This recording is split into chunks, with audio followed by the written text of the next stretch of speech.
If you ever made a bad decision in your life, then you're going to want to listen up, because in this video, I'm going to show you a step-by-step framework that, when applied properly, will almost guarantee you'll never make a bad decision again. I know that's a bold claim, but if you watch till the end, I think you'll also agree with me on this. Let's begin by starting up here. So the first step is to create a priority list. All this is just your top 3 biggest goals right now. You might have like 1,000 different things you want to accomplish and achieve, but there's usually only 1 to 3 things that you can actually take action on right now. Now, it's really important that you rank them based on what you value most. If you rank them based on the values of others, whether it be friends, family, co-workers, society, whoever, then it's no longer you that's making the decision, it's them, okay? Now, I'm not saying you should ignore all feedback. I'm just saying, be independent. Exercise your free will. At the end of the day, you're the one who's going to have to live with the outcomes. If you're not entirely sure, then what I suggest is you rank them based on what you think you would regret the least. Since everyone only has 24 hours in a day, no matter what you pick and choose to do, if you spend those 24 hours doing one thing, you automatically miss out on an infinite amount of possibilities that you could have spent that same 24 hours on. So given that there will always be opportunity costs, no matter what decision you make, the question to ask yourself is, if I only get to aim for one thing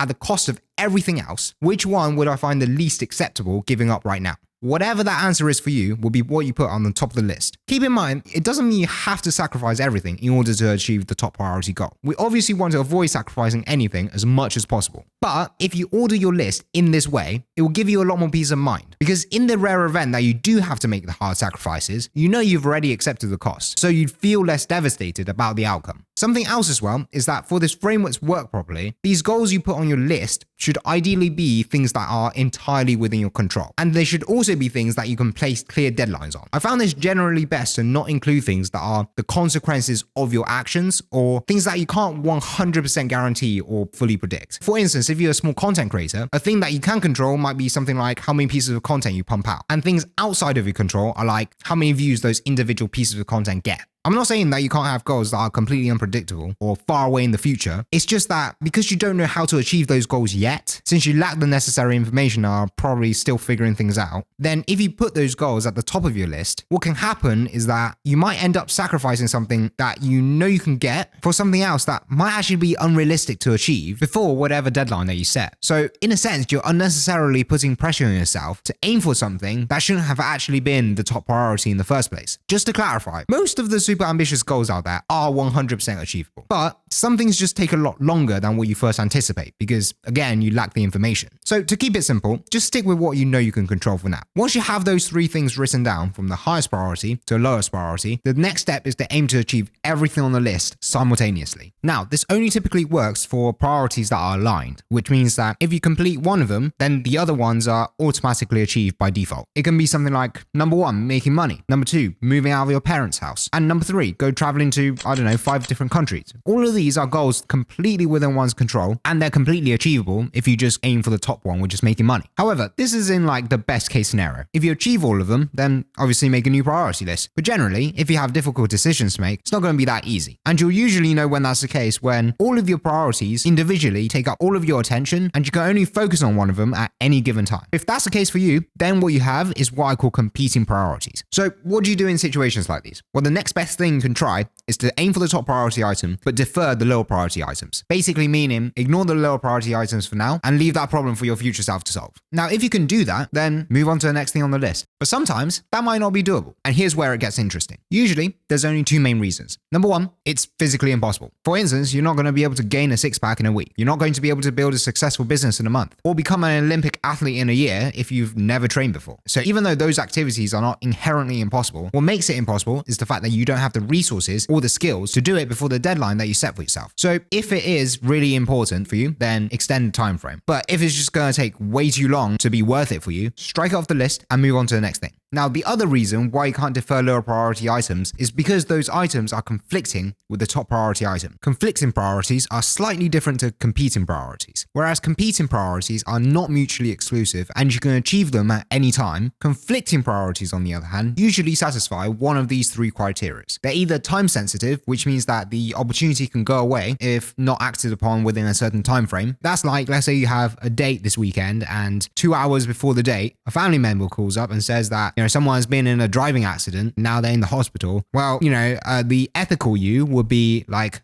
ah, fuck. Yeah, I'm going to have to reschedule the date. But on the other hand, someone who didn't have great relationship with their family and had suffered from, childhood traumas of their parents physically abusing them or whatever, might be like, well, guess that's karma. So that depends on your priority list. I'm not here to decide for you. It's up to you. But either way, you got to pick one or the other. Now, the second criteria is that its attainability depends on certain initial conditions. So let's say, for instance, you're dead broke and you decided for some, smart reason that you were going to become a drug dealer. That's what you came to. You're like, okay, I have drugs, I can sell, I'm going to become a drug dealer. Great. Very, very smart decision. What if your lower priorities may be like to get, a corporate job one day, or to not go to prison, or to, get a government position? Well, if you get caught, then that kind of interferes with the other stuff on the list. So that's another example of a competing priority. Now, the last criteria is kind of linked to the other two criteria, which is that if reversing the outcome is almost impossible to do or costs more resources than just accepting the loss, then it means that the top priority, or,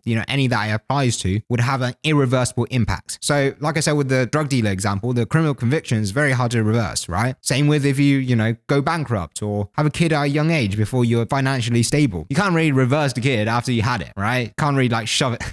Okay, moving on. So if your priorities matches any one of those criteria, or, multiple of those criteria, then it's a conflicting priority. And at this point, unfortunately, you got to sacrifice at one of the other ones on the list. So make sure you're clear on what the priority is before you make that decision. Now, it is unfortunate that you have to do that, but that is the only outcome. You tried all of the other ones that we talked about earlier. There's not really much else for you to do. And, life is like that sometimes. Now, let's say you go ahead and you aim for the top priority. Okay, you decided, whatever, you sacrifice the lower priorities, and then you just put all your focus on the top one. Now, there's two different outcomes. Number one, if you succeed, congratulations. Go ahead and create a new priority list. But a lot of the time, that's not the case. Usually, you end up not completing it because there was a miscalculation. You didn't really act rationally. You made your decision based on gut feeling or, whatever, and it backfired, right? Or it was because of some personal bias or, some mistake in your decision making, something along those lines, right? That's your fault, okay? Now, conversely, it can also be a perverse outcome, which is when you made the best decision you can based on the available information you had, but there was some information that you were missing. Whether it was because you lacked the skills, or you wasn't presented that information, or maybe your prediction was completely wrong because of some external factor